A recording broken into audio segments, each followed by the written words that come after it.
Shalom Bapak Ibu yang kekasih, adik-adik youth dan teens yang saya kasihi. Senang pagi ini bisa jumpa bersama-sama dalam Victorious Devotion, tempat di mana kita ada untuk bersaat teduh. Kita mau renungkan kebenaran firman pagi ini. Sebelumnya mari kita satu di dalam doa. Tuhan, kami bersyukur untuk pagi yang indah di mana Tuhan terus pimpin dan sertai setiap kami. Kami bersyukur di dalamnya dan kami mau merenungkan kebenaran firman. Kami mau minta pimpinan daripada Roh Kudus-Mu. Pimpinan sertai kami dalam nama Yesus. Kami berdoa, kami bersyukur, kami siap untuk menerima berkat, untuk menerima sesuatu yang baru daripada Tuhan. Dalam nama Yesus kami berdoa, kami bersyukur. Haleluya. Amin.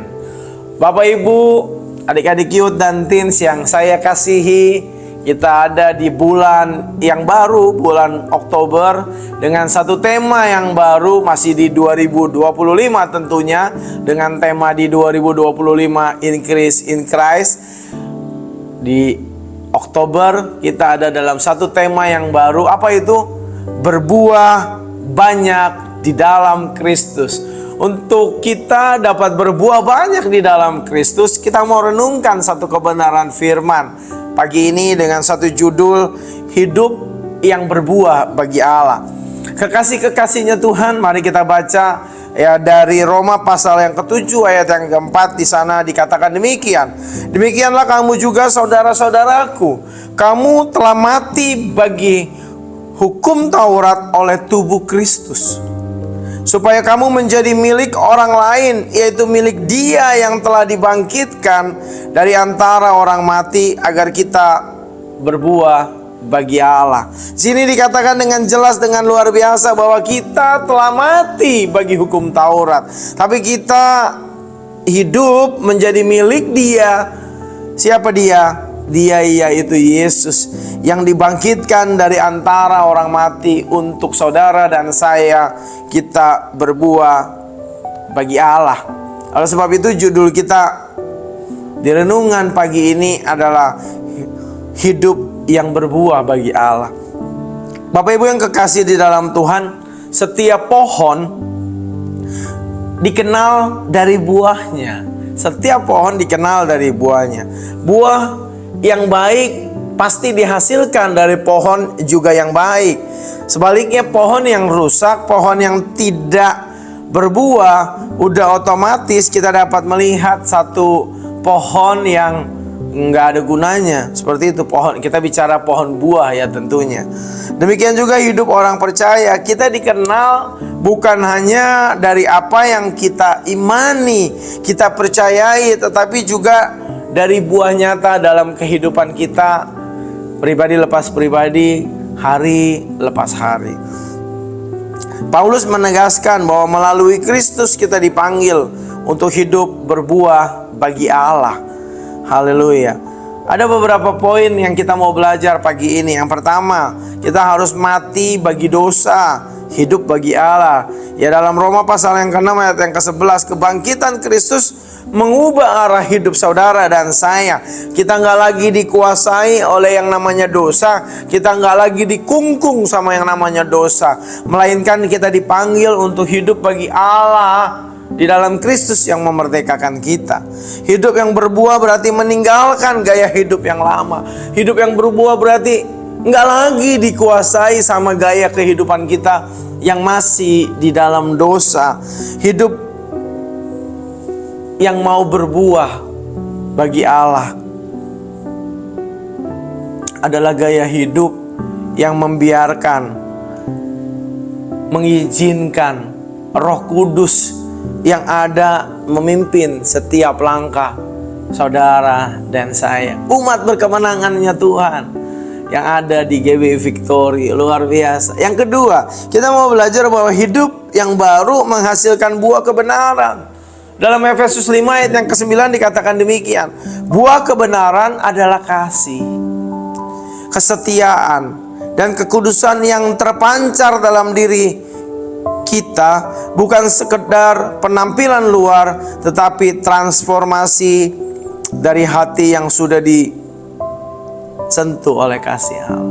Bapak Ibu yang kekasih, adik-adik youth dan teens yang saya kasihi, buah dari kebenaran yaitu kesetiaan. Kesetiaan itu sendiri. Haleluya. Dalam hal ini kita nggak hanya menampilkan sesuatu yang ada di luar saja, tetapi kita juga menunjukkan apa yang ada di dalam diri kita. Kasih yang lahir dari kasih yang suci dan murni, kasih dan setianya Tuhan Yesus itu sendiri. Amin. Haleluya. Yang ketiga, buah kita adalah kesaksian bagi dunia. Kesaksian bagi dunia. Apa yang kita lahirkan dari wujud nyata tindakan kita hari lepas hari, itu menjadi kesaksian bagi dunia. Ya. Kenapa bisa menjadi kesaksian bagi dunia? Ya, orang melihat kita, orang melihat kehidupan kita, dan orang bisa, oh, ada Kristus di dalamnya. Oh, ada kebenaran, ada kasih yang benar-benar dilahirkan dari orang-orang percaya. Itulah sebabnya buah kita adalah kesaksian bagi dunia.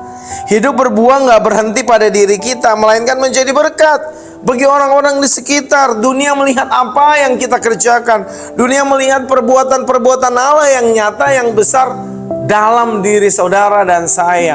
Lewat apa? Lewat tindakan, lewat perilaku kita.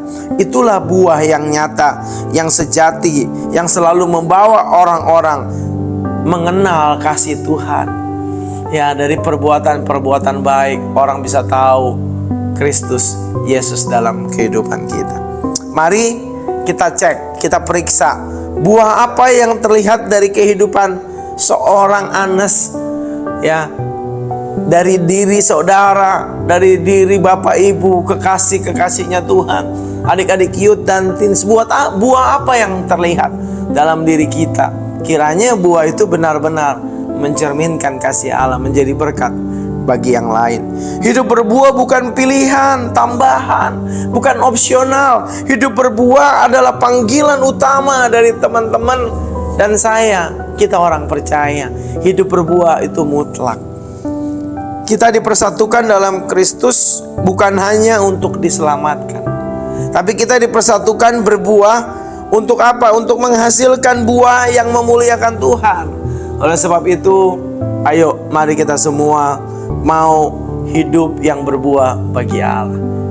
Kita satu dalam doa.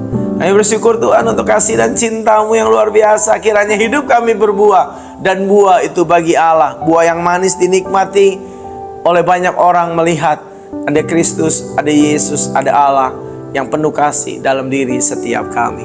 Dalam nama Yesus kami berdoa, ucap syukur. Haleluya. Amin.